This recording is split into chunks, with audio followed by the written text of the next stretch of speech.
Welcome to Mystara for another sneak peek of the Dungeon Master's Guide that I'm currently working on. This one is the Knights of Ebony, a faction I included into the book to fill in some continuity gaps. As the name suggests, these are the people that keep out the big bads, the outer planar creatures that are looking to try to break through the Great Barrier. They tend to be high-level adventurers, and they are very good at their job. And to answer some questions before they get asked, anybody can join these factions within certain reasons. Some of them are actually just absolutely evil. Most of them don't have a mechanical benefit. You just ask the DM, can I be a Knight of the Ebony? And if they say yes, you're a Knight of the Ebony. You might have to roleplay it, but it's still something that you can do. So without much further ado, let's get started in reading the Knights of Ebony.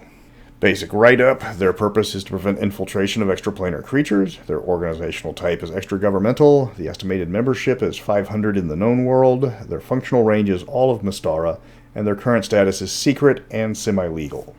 After the creation of the Great Barrier, Mystara was sealed off from the rest of the multiverse, forever freed from the influences of the vain gods and the destructive primordials. While the gods, archfiends, and primordials find breaching the barrier impossible, other lesser creatures are capable of reaching Mystara with great effort. For those that find themselves in the known world or any other part of the planet, the Knights of Ebony are waiting for them. The Knights of Ebony are an ancient organization, created well before the rise of Blackmoor, though the details of their founding are lost to time. The first Knights were indeed warriors, though the name is now vestigial as they take on any class and any race into their ranks. Anyone who can stand up to the dangers of the outer planes are welcome additions to the organization. The typical threats the Knights are tasked with are usually individual fiends, abominations, or monstrosities that have breached the Great Barrier and aren't enough of a threat for the Council of Intrusion to handle personally. These include visitors from Sigil that have overstayed their welcome, lone demons or devils that are weak enough to pass through the barrier with little damage, or the crews of spelljammers that reach the planet intact. Creatures from the astral plane are of increased interest to the Knights. The war between the Illithid and the Gith has raged for countless years, and when it spills over into the prime material plane, the damage is catastrophic. For this reason, the Knights make it a point to meet any intrusion by any of the combatants with force. A singular visitor to Mystara is rarely a threat. The barrier keeps out the most powerful fiends and celestials naturally. If an Aasimar from Sigil wants to visit Irendi for a vacation, a Knight might follow it to make sure its visit is temporary but take no action. A Cambion that starts racking up a body count for thrills in the slums of Thyatis City will be dispatched without hesitation. How to approach an interplanar visitor is left up to the discretion of the individual Knight.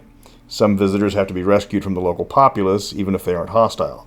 Many cultures in Mystara fear outer planar creatures, as the teachings of the immortals cast them as creatures out to steal mortal souls. The Knights are usually made aware of breaches of the barrier by omens sent by the Council of Intrusion. As the Knights have a large number of clerics in their order, they're usually given their instructions during prayers, which are then passed on to the closest Knights through magical means. Then the Knights are tasked to investigate the threat and take all appropriate steps if intervention is required. Knights can hire adventurers if the task requires additional help. Not all the missions for the Knights are simple interventions. On rare occasions, a creature from the outer planes will request permission from an immortal, usually through a proxy, to visit Mystara for a specific purpose. If allowed, a Knight will be assigned to watch over the visitor to make sure they behave themselves and that no one accosts them. These visitors are usually lawful creatures, such as celestials or devils, though there are exceptions. Visitors from Sigil, familiar with Mystara's distrust of extra-planar creatures, will sometimes take these steps to avoid complications with their visit. Creatures that have been granted permission to enter Mystara space are granted passage through the barrier by an immortal, preventing them from taking any damage in the transit. Creatures that are completely barred from entry like gods and archfiends cannot be granted passage under any circumstances. The Great Barrier is too strong for an immortal to weaken it to allow passage for such a creature.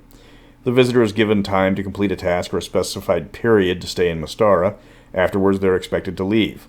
Violating this agreement will be brought to the attention of the Knights. Knights assigned to supervise visitors view the mission as anything from babysitting to busy work. Common visitors include bounty hunters tracking a prey that has escaped to Mystara, bon vivants attending a certain festival, scholars researching the world, or even friends of high-powered adventurers stopping by for a friendly visit. Most Knights detest the assignment, but it is a required duty. Organization. The Knights are a religious organization, whose duties are shared by the churches of the five immortals currently on the Council of Intrusion. The churches have no actual control over the actions of the Knights, but serve as a central location for the Knights to receive orders, rest, and recover from missions. Assignments that are sent from the immortals are given to various clerics in the churches, which are then given to higher-ranking Knights.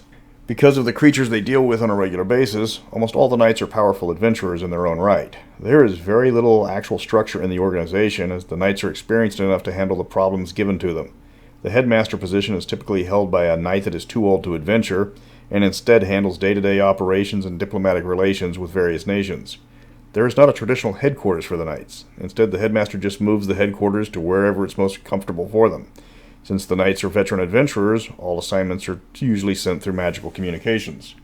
The Knights don't officially exist. There is no ancient organization that hunts down extraplanar horrors and exterminates them or sends them back to their home planes. The common folk of Theatis or Darrican know nothing about the horrors of the Illithid, the Slot, or demons, and that's the way their leaders prefer.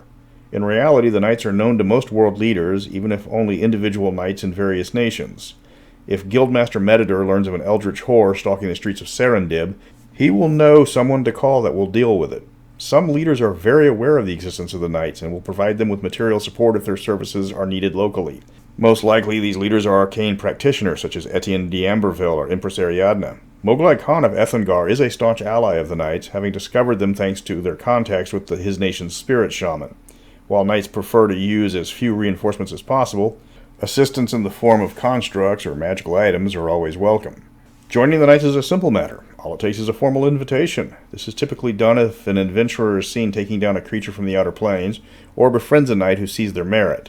The invitation is made subtly. The candidate might not even know the extent of what's being offered. If the offer is accepted, the newest knight is given a crash course in what is expected, and then sent on a few missions with their patron until they're comfortable running missions without help.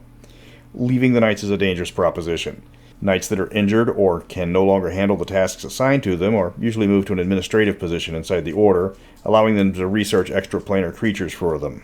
If a knight truly wants to leave completely, it is customary to use magic to permanently alter their memories to prevent their knowledge from falling into the wrong hands. If a knight betrays the Order, nothing is spared in exterminating them. Adventure hooks. Hunters hunted. A killer stalks the street of the city the party is currently located in. The Lord has posted a bounty, but so far every taker has fallen victim to the murderer. The party soon discovers their prey is a lone Githyanki, the sole survivor of an encounter with the knight sent to exile him back to the astral plane. Now the party has to deal with the enraged creature and his strange powers. What happens in Minorithad stays in Minorithad. The party is approached by a tiefling from the city of Sigil, here with permission to experience the wild party known as All Reckless Day. He pays the party to be his escorts, as his desire to experience all the festival has to offer is going to cross an awful lot of lines. Lawful versus good. The party discovers a group of Githzerai refugees in the mountains north of Threshold. They have fled to Mystara after a devastating Illithid attack. They know they're not welcome, and ask the party to intervene with the approaching Knight of Ebony to help them find a home, or at least prevent the knight from slaughtering them. Sins of the Forefather. A Cambion from the Nine Hells has received permission to visit Mystara for a very specific mission, to track down an individual who sold his soul but then fled to Mystara to avoid the wrath of the devils. The party is hired to escort her, but a complication ensues when they discover the original target has since died and his soul has reincarnated into a new body. The Cambion still wants to claim his soul, though the new incarnation declares his innocence. Angels do. The party is hired to settle an inheritance dispute between a recently deceased lord's family. The matter is complicated when it's revealed the lord was a powerful adventurer who had many quests in outer planes. Worse, one of the claimants is his Asimir daughter, who by law has a legal right to claim his title, even though her kind isn't welcome in Mystara. The party has to come up with a mutual agreement with the daughter willing to settle down in her father's place, and the rest of the family who is demanding the local church banish her from the plane. Let's show this prehistoric lich how we do things. At Darrican's Grand Masquerade, a number of powerful magical items are being auctioned off for charity, one of which is a Vorpal sword taken from a Githyanki knight during a Knight of Ebony's foray into the astral plane. The Gith breached the barrier at great cost with a large force of dragons aiming to get the sword back. The party has to help a collection of other high-powered adventurers in stopping the sudden threat.